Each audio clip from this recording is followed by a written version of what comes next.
कुठनंच आरक्षण मिळावं, सगळ्या कुणबी 54 लाख ज्या कुणबी नोंदी सापडल्या त्या सगळ्यांना कुणबींचे दाखले देऊन सरसकट सगळ्या समाजाला ओबीसीमध्ये आरक्षण मिळालं पाहिजे या मागणीसाठी मराठा समाजाचे एक प्रचंड मोठं आंदोलन महाराष्ट्रात उभं राहिलेलं आहे आणि त्याचाच एक भाग म्हणून त्यांनी मुंबईला येण्याची धमकी शासनाला दिली होती. त्याप्रमाणे ते निघाले सुद्धा आणि आज माझ्यामध्ये त्यांचा मुक्काम जो आहे तो पुण्याकरातून लोणावळ्यामध्ये मुक्काम आहे अशी माहिती मला आलेली आहे.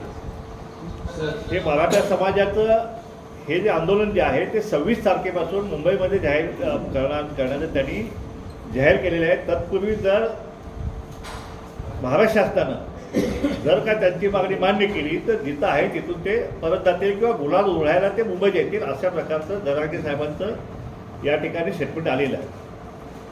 या ठिकाणी ओबीसी समाजाला महाराष्ट्र शासनाकडून शब्द दिला गेला होता की कुठल्याही परिस्थितीत कितीतरी मराठा समाज आंदोलन मोठं असलं तरी ओबीसी समाजाच्या आरक्षणाला आम्ही धक्का लागू देणार नाही अशी स्पष्ट भूमिका, लेखी भूमिका जी आहे ती एकनाथ शिंदे साहेबांच्या सरकारनं, त्यामध्ये देवेंद्र फडणवीस साहेब असतील, अजितदादा असतील, सगळे मंत्री, सगळ्या पक्षांचे नेते मंडळी यांनी भूमिका घेतली की कुठल्याही परिस्थितीत ओबीसीच्या आरक्षणाला धक्का लागणार नाही आणि या आरक्षणात धक्का न लागता आम्ही मराठा समाजाला आम्ही टिकणारं आरक्षण म्हणजे जे कोर्टामध्ये जे गेलेलं आहे ते आरक्षण आम्ही मिळवून देऊ अशा प्रकारचं शिवरायाच्या पायाची शपथ घेऊन या सरकारनं मराठा समाजाला आश्वासन केलं आणि ओबीसीलाच आश्वासन केलं.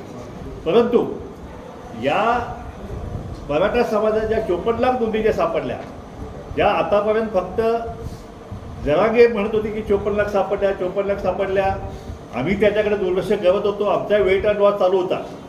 परंतु पहिल्यांदा 18 जानेवारीला जो महाराष्ट्र शासनाचा जो अध्यादेश काढला आणि त्या अध्यादेशानुसार त्यांनी सगळ्या जिल्हाधिकाऱ्यांना आदेश दिले की ह्या 54 लाख ह्या शिंदे समिती जी आहे, ज्या शिंदे समिती नियुक्ती केलेली आहे त्या शिंदे समितीनं गेल्या 2 महिन्यामध्ये प्रत्येक जिल्ह्यामध्ये सर्वेक्षण केलेलं आहे, कुणबी नोंदी शोधलेल्या आहेत आणि त्या शोधल्यामध्ये त्या तपासाअंती 54 लाख नोंदी ज्या आहेत त्या आढळून आल्याचं पहिल्यांदाच महाराष्ट्र शासनातर्फे जाहीरपणे सांगण्यात आले. म्हणजे आता 54 लाख कुणबी नोंदी या शिंदे समितीला सापडलेल्या आहेत अशा प्रकारचं स्पष्ट वक्तव्य या आदेशामध्ये केलेलं आहे. आणि आता हे 54 लाख नोंदी देण्याचं काम जे आहे ते युद्ध पातळीवर सुरू आहे. कालच माझ्या मते बच्चू आणि कडू त्यांनी विधान केलं माध्यमांमध्ये की त्यापैकी 39 लाख मराठा समाजाला कुणबी नोंदीचं प्रमाणपत्र देऊन झालेलं आहे.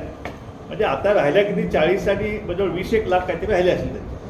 म्हणजे एकंदरीत काय की ह्या 26 तारखेच्या आतमध्ये या सगळ्या 54 लाख कुणबी नोंदी ज्या आहेत त्या नोंदीच्या सगळ्यांना सर्टिफिकेट देण्याचं काम जे आहे ते काम बहुतेक महाराष्ट्र शासन हे पूर्ण करणार असं एकंदर चित्र आहे.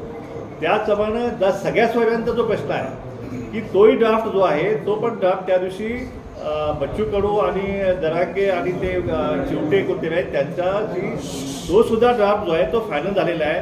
सगळे सोयरे म्हणजे कोण, त्यातले रक्तातले पै पाहुणे जे काय असतील ते तो सुद्धा त्यांचा ड्राफ्ट फायनल झालेला आहे. पण 54 लाख नोंदी दिल्याशिवाय आम्ही तो ड्राफ्ट आम्ही मान्य करणार नाही अशा प्रकारची भूमिका जरांगेने घेतल्यामुळं तो ड्राफ्ट अजून सरकारकडून फायनल झालेला नाही, पण तो होणारच आहे. अशा प्रकारे 54 लाख नोंदी, त्यांना कुणबी प्रमाणपत्र आणि त्यांच्या सगळ्या सोयऱ्यामध्ये किमान 5 जरी धरले तरी 2-2.5 कोटी मराठा समाजाला ह्या कुणबी प्रमाणपत्र देऊन ओबीसीमध्ये घालण्याचा जो जरांगेची मागणी आहे ती सरकार पूर्णपणे मान्य करण्याच्या मनस्थितीमध्ये आहे.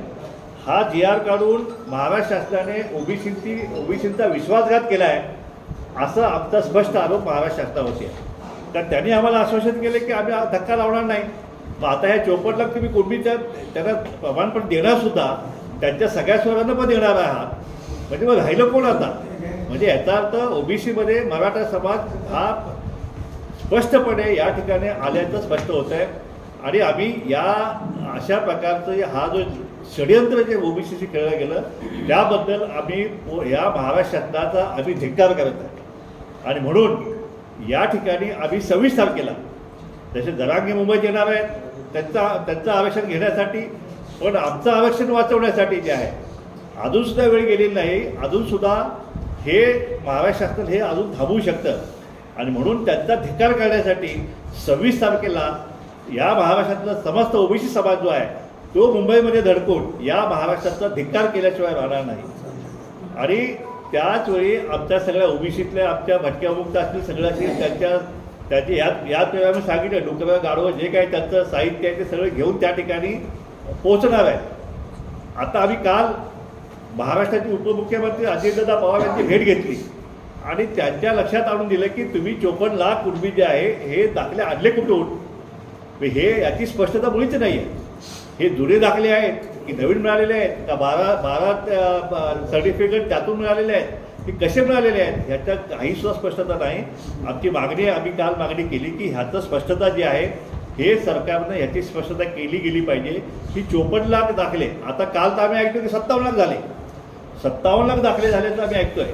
महाराष्ट्राचे जे मुख्य सचिव आहेत त्यांनी स्वतः सांगितलं 57 दाखले झाले. मग आता ह्या 57 लाख दाखल्याचं हे कुठले दाखले आहेत हे, कारण यापूर्वी 67 पासून जे दाखले मिळालेले कुणबी समाजाला याचाही त्यात अंतर्भूत आहे का.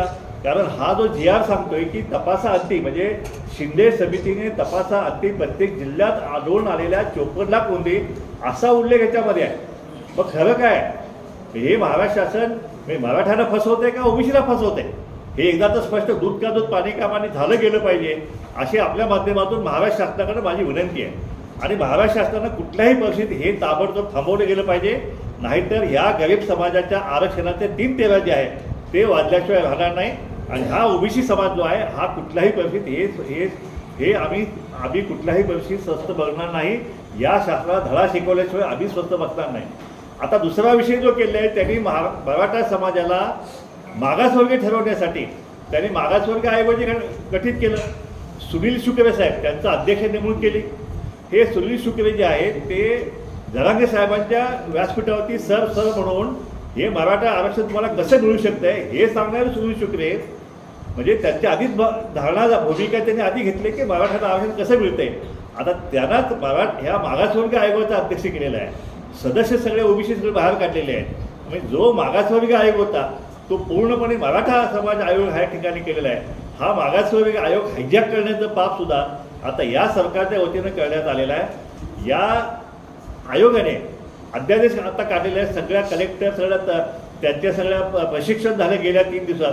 आणि अतिशय धक्कादायक बातमी जी आमच्यापर्यंत आलेली आहे की सगळ्या शिक्षकांना कामाला लावलेलं आहे आणि त्यांना सर्वेक्षण करताना त्या ठिकाणी माहिती घेताना एखाद्या बंगल्यात बसून जरी तुम्ही सर्वेक्षण केलं तरी त्या ठिकाणी आम्ही झोपडीत बसून केलं अशा प्रकारे खोटं त्या ठिकाणी तयार केलेलं आहे.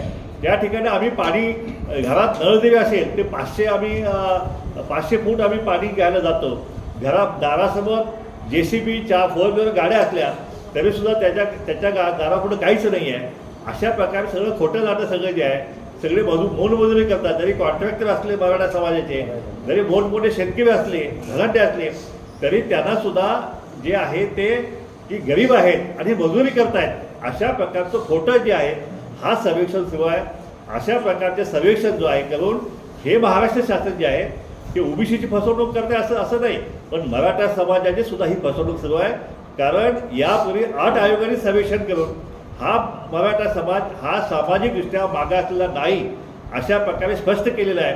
त्यामुळे अशा प्रकारे हा 8 दिवसामध्ये कोट्यवधी मराठा समाजाचा आरक्षणाचा जो काही अहवाल आहे मागासवर्गीयाचा तो 8 दिवसात सादर करायचा आणि त्याच्या आधारे मराठा समाजाला आरक्षण द्यायचं. हे जे षडयंत्र चालू आहे हे षडयंत्र सुद्धा आम्ही उलथून लावल्याशिवाय राहणार नाही. हा आयोगाचा एक तर घटनेला आम्ही आव्हान दिलेलंच आहे. 1-2 दिवसात ती याचिका आमची बोर्डावरती येईल सुद्धा, परंतु जो अहवाल जो सादर केला जाईल तो अहवाल सुद्धा आम्ही या ठिकाणी कोर्टामध्ये आम्ही त्याला आव्हान दिल्याशिवाय राहणार नाही. आणि जे शिक्षक किंवा जे शासकीय कर्मचारी अशी खोटी माहिती देऊन जर हा अहवाल हा खोटा अहवाल करण्यास मदत करतील त्यांच्यावर सुद्धा कारवाई करण्याची सुद्धा मागणी जी आहे ते आम्ही करणार आहोत. भले हे सरकार करणार नाही पण 2024मध्ये ओबीसीचं सरकार या ठिकाणी अस्तित्वात येणार आहे. आणि तेच सरकार आल्यानंतर ज्या कोणी कर्मचाऱ्यांनी ज्या कोणी शिक्षकांनी अशी खोटी माहिती देण्यासाठी ज्यांनी मदत केलेली आहे त्यांच्यावरती नक्कीच आम्ही फौजदारी गुन्हे दाखल करू आणि त्या ठिकाणी त्यांच्यावर खटले दाखल करू आणि त्यांच्यावरती कायदेशीर कारवाई जी आहे ती केल्याशिवाय आम्ही सुद्धा स्वस्थ बसणार नाही. माझ्या आपल्या माध्यमातून सगळ्या कर्मचाऱ्यांना आणि शिक्षकांना विनंती आहे, हात जोडून विनंती आहे की आपण कुठल्याही परिस्थितीत आता खोटा सर्वेक्षण जे आहे अशी खोटे दाखले, खोटे रिपोर्ट, खोटी माहिती जी आहे ती करून तुम्ही या संविधानाच्या चिंध्या उडवू नका, एवढीच आमची तुम्हाला विनंती आहे. या ठिकाणी आता मुंबईचं आंदोलन जे आहे ते 26 तारखेला आमचंही आंदोलन होणार आहे. आपल्या माध्यमातून माझी विनंती आहे सगळ्या ओबीसी समाजाला की 26 तारखेला कुठल्याही परिस्थितीत त्या ठिकाणी आझाद मैदानला सगळ्यांनी धडकलं पाहिजे. आणि जर नाही धडकलं तर मग आपल्या पुढच्या भविष्य जे आहे, पुढच्या मुलांचं भविष्य या ठिकाणी उद्ध्वस्त झाल्याशिवाय राहणार नाही.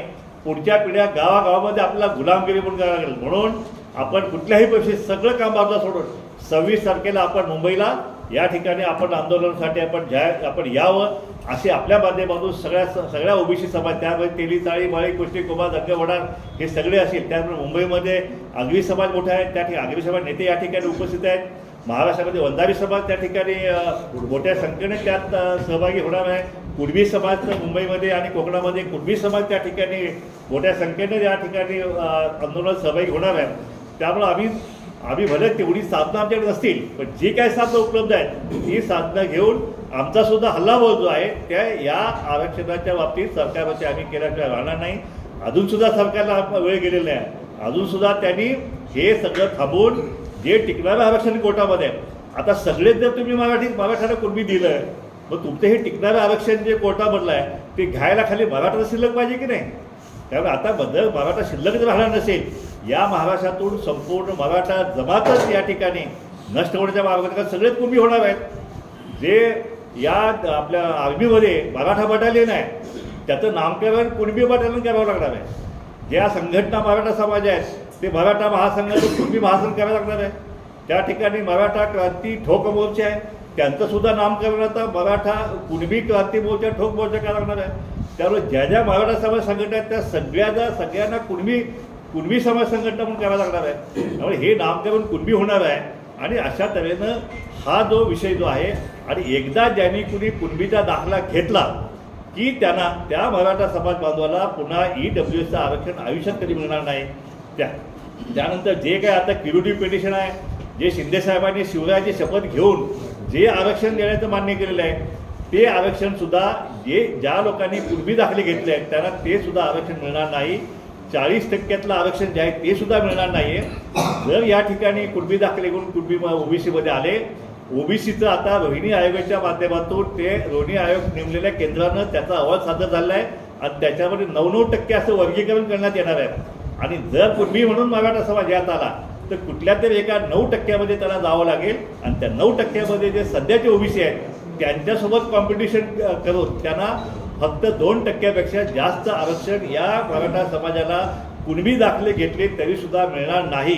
कारण आता आमचं हे जे आहे, आमचं जे मेरिट आहे ते आता 96% गेलेलं आहे. ओबीसीचं आरक्षण, ओबीसीच्या विद्यार्थ्यांचं मेरिट 96% गेलेलं आहे. मग आता मराठा समाज समजा कुणबी जरी झाला तर त्यांना त्या कॉम्पिटिशनवर उतरावं लागेल आहे. म्हणून 2% जास्त होणार नाही.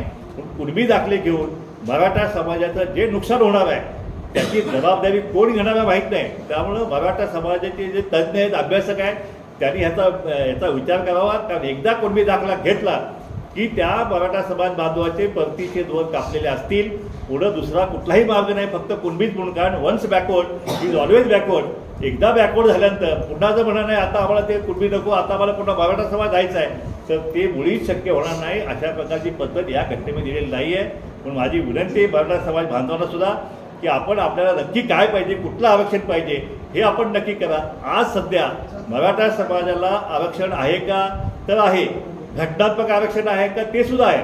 तो कुठलं आरक्षण आहे तर ते त्याला EWSचं घटनात्मक आरक्षण आहे. आणि ते त्यांनी 10% 8.5% आरक्षण त्यांना मिळालेलं आहे. एकदा कुणबी दाखला झाला की यातलं 1% सुद्धा आरक्षण तुम्हाला घेता येणार नाही.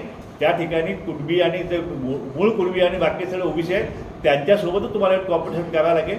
बाकी राहिला प्रश्न राजकीय आरक्षणाचा आहे. मला मान्य आहे की तुम्ही राजकीय आरक्षण सगळं तुम्ही त्या ठिकाणी तुमचे उमेदवार उभा करणार, पण आता गावागावामध्ये ओबीसी आणि सगळे तेली माळी साळी कुष्टी कुंभार ह्या सगळ्या भटकेमुक्त बाराबरच सगळ्यांना आता त्यांच्या हक्काची जाणीव झालेली आहे. त्यामुळे जरी तुमचे उमेदवार उभा राहिले तर ह्यांचे ओबीसी सुद्धा ते उमेदवार उभा राहतील.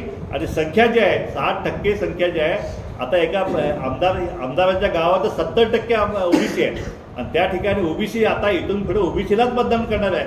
त्यामुळं जरी राजकीय आरक्षण तुम्ही उभा राहिला तरीसुद्धा तुम्हाला ह्या राजकीय आरक्षणाचा सुद्धा लाभ जो आहे तो घेता येणार नाही. तुम्हाला ओबीसीची कॉम्पिटिशन तुम्हाला करावंच लागणार आहे. आणि संख्याबळानुसार ओबीसी आता गावागावामध्ये सुद्धा कुणाला ऐकत आहे, तुमचे जिल्हा परिषद असतील, पंचायत समिती सदस्य असतील, त्यामध्ये सुद्धा आता तुम्हाला ओबीसीचेच उमेदवार जे आहेत ते निवडून आलेले दिसतील. यापुढं मात्र आता ह्या सगळ्या निवडणूक प्रक्रियेमध्ये, कारण आता काय झालं आहे, सरकार यांचं आहे, मुख्यमंत्री यांचे आहे, आमदार यांचे आहेत, एक आमदार जाऊन तिथं टाळा लावत आहेत. ह्या मंत्राला टाळे लावण्याची ऐतिहासिक घटना जी आहे की मराठा समाजाला हे ओबीसीत आरक्षण दिलं गेलं पाहिजे म्हणून मराठा समाजाचे आमदार त्या ठिकाणी टाळे लावत आहेत. मग आता इथून पुढे जे आहेत ओबीसीने निर्णय घेतलेला आहे, कुठल्याही महाराष्ट्रामध्ये जे आहे ते ओबीसीचेच आमदार जे आहेत त्या ठिकाणी निवडून आणण्याचा निर्णय जो आहे तो सगळ्या ओबीसीने घेतलेला आहे. त्यामुळं या सरकारनं आता सरकारला शहाणपण नाही सुचलं तर 24 निवडणुकीमध्ये या सरकारचा धडा शिकवल्याशिवाय किंवा त्यांना घरचा रस्ता दाखवून त्या ठिकाणी ओबीसीचं सरकार आणल्याशिवाय आता ओबीसी या ठिकाणी स्वस्त बसणार नाही म्हणजे नाही. मला अंदाज सांगितलं आता